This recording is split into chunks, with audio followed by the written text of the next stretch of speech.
There's a stretch of water in the middle of a city where two continents almost touch. Europe on one bank, Asia on the other, close enough that on a still night a voice carries clean across from shore to shore. They call it the Bosphorus, and it's one of the tightest, busiest, most murderous shipping lanes on the face of the earth. 17 miles long, in places barely half a mile wide. A current that runs beneath the surface like a hidden river. Fog that swallows a freighter in seconds, and hairpin bends so sharp a loaded tanker can lose sight of where it's going halfway through the turn. Everything moving between the Black Sea and the rest of the world has to thread this needle grain to feed nations, oil to fuel them, warships, treasure, the ambitions of empires. Miss the channel by a few hundred yards and you don't just sink. You plough into a palace on the waterfront. It has happened more than once, runaway ships carried helpless by the current, smashing into the elegant wooden mansions the Turks call yalns, right there among the sleeping households on the shore. For the better part of a century, whether the ships making that passage lived or died came down to one thing. The lights, the lighthouses at the black mouths of the strait, the lamps that told a captain where the rocks ended and the water began. And those lights did not belong to the Sultan. They didn't belong to the Turkish Navy or to any government at all. They belonged to a family, a private house with a French name that had quietly purchased the right to illuminate the deadliest water in the world and to charge a toll on every hull that passed beneath its beams. Think about what that means. The mightiest navies on the planet, the merchant fleets of the British Empire at the height of its glory, all of them sailing into a strait where the only thing between them and the rocks was a network of lamps owned by foreign businessmen. And every one of them paid, ship after ship, year after year, a fortune in dues flowing to a single family, collected from the traffic of the whole world. It's one of the strangest bargains in the history of the sea, and almost nobody remembers it now. How one house came to own the lights of an empire, how it grew richer than pashas and princes on a tax the great powers grumbled about but paid anyway, and how its grip on the Bosphorus held through wars, through the fall of an empire, right up until the year a new nation decided no foreigner would ever again profit from Turkish water. But to understand how a family came to rule that passage, you have to see what the Bosphorus was before the lights. Because it was a graveyard, and the man who changed that started as just another sailor, clinging to the wreckage of his own ship in the dark. His name was Marius Michel, and in the 1850s he was nobody in particular. A merchant navy officer from Sanary, a small fishing town near Toulon on the coast of southern France.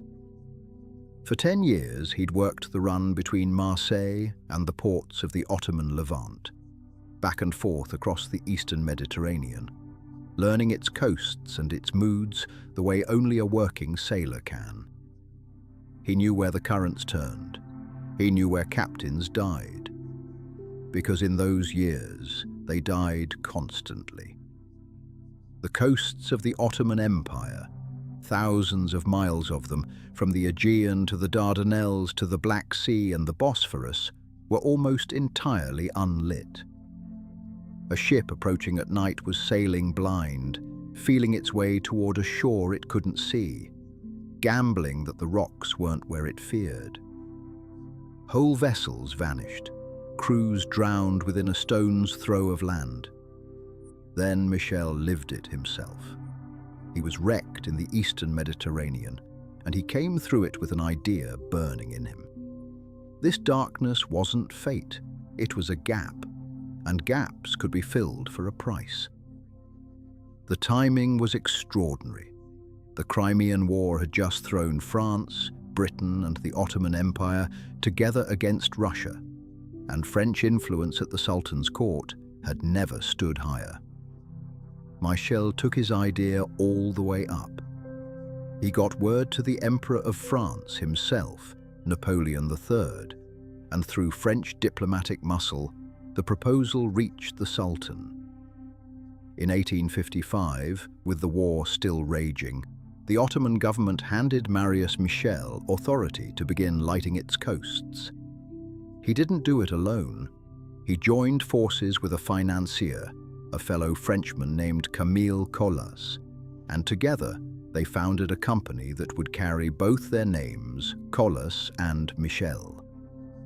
In 1860, they secured the prize that would make them: a formal concession from the Ottoman state, a contract granting their private firm the right to build, own, and operate the entire system of lights along the empire's coasts, the Mediterranean shore, the Dardanelles, the Black Sea, and the deadly narrows of the Bosphorus. It was a breathtaking thing to hand a private company. An empire that sprawled across 3 continents had just given 2 Frenchmen dominion over the one thing every ship in its waters could not live without the light that showed them home. In return, the firm would collect a fee from the vessels that passed, a toll on the sea itself. The Sultan's ministers likely thought they'd struck a tidy bargain. Let the foreigners spend their own money on lighthouses. Let them take a cut of the traffic.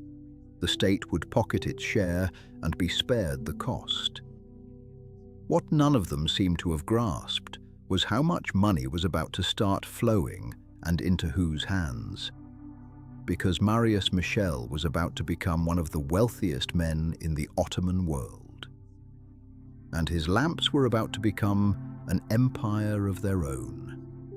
They built at a pace that stunned everyone.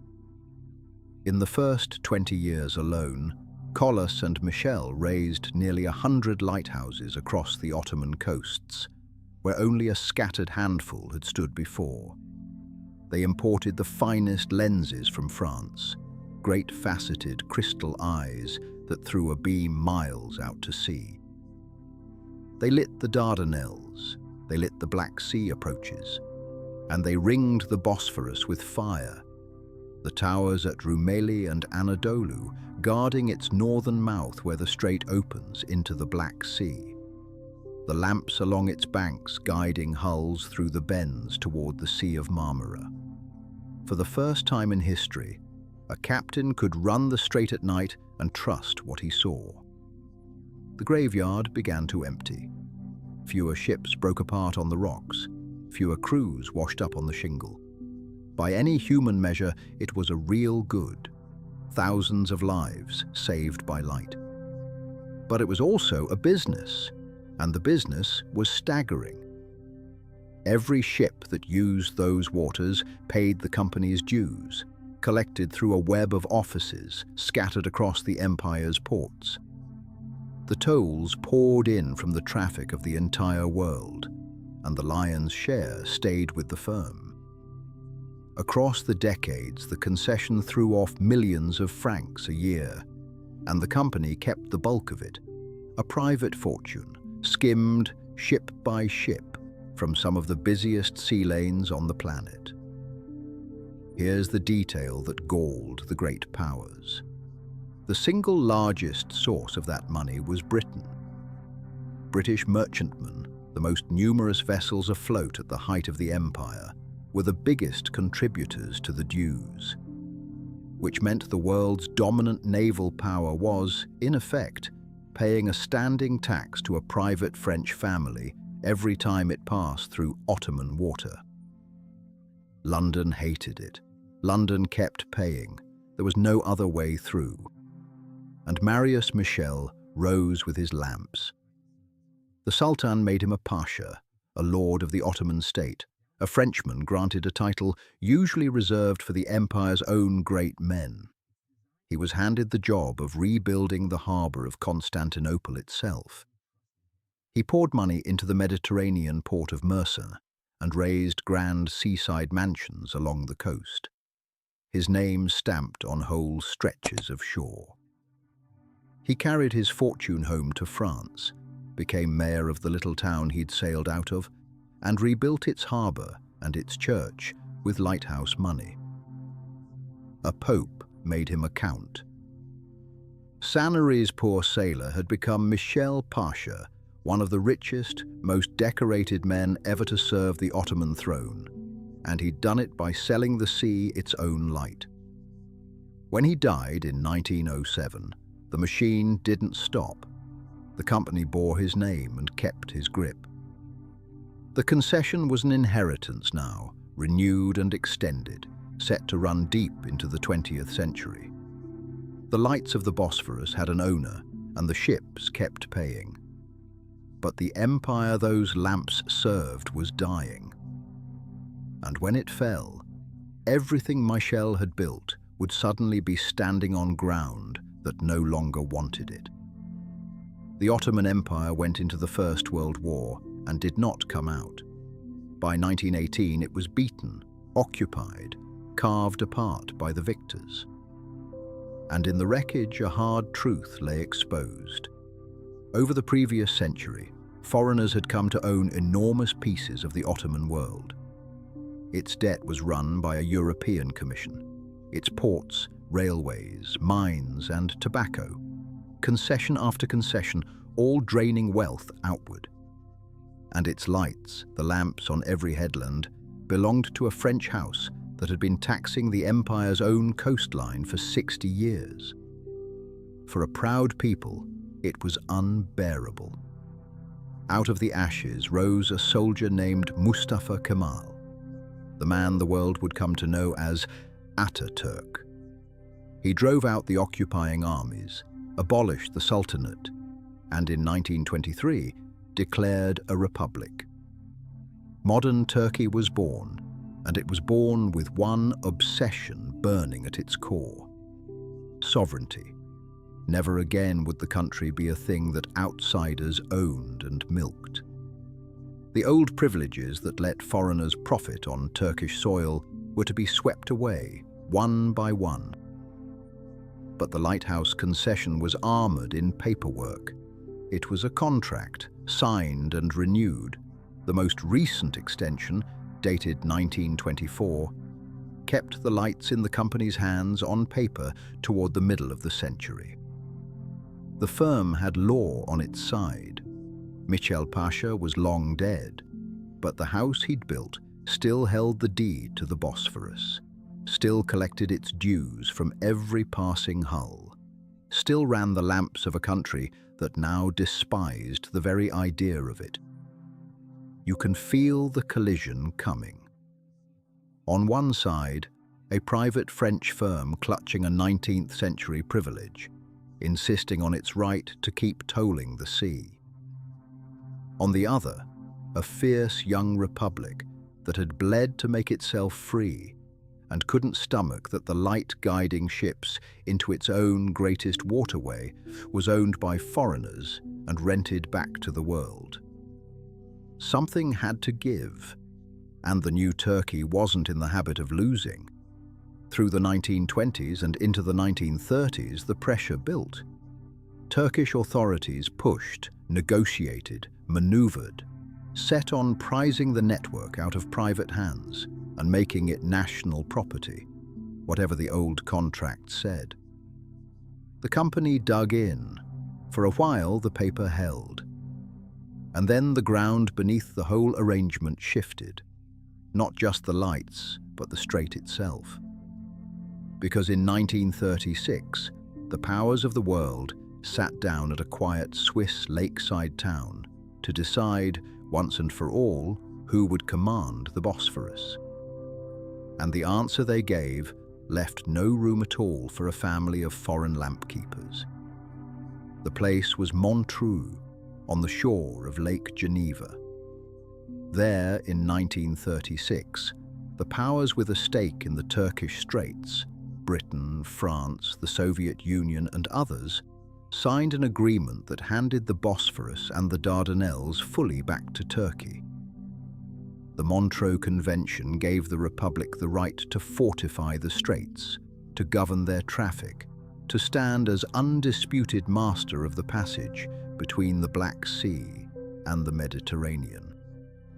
After a century in which outsiders had meddled in these waters, Turkey was sovereign over them at last.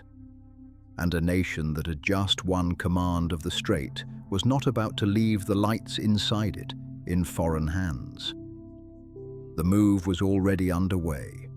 In 1935, the Turkish state had formally declared its intent to break the old concession and take the lighthouse network, the lamps, the towers, the offices, all of it, and make them the property of the Republic.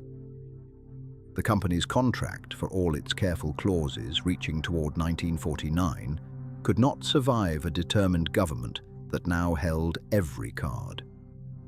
Over the following years, the transfer was forced through.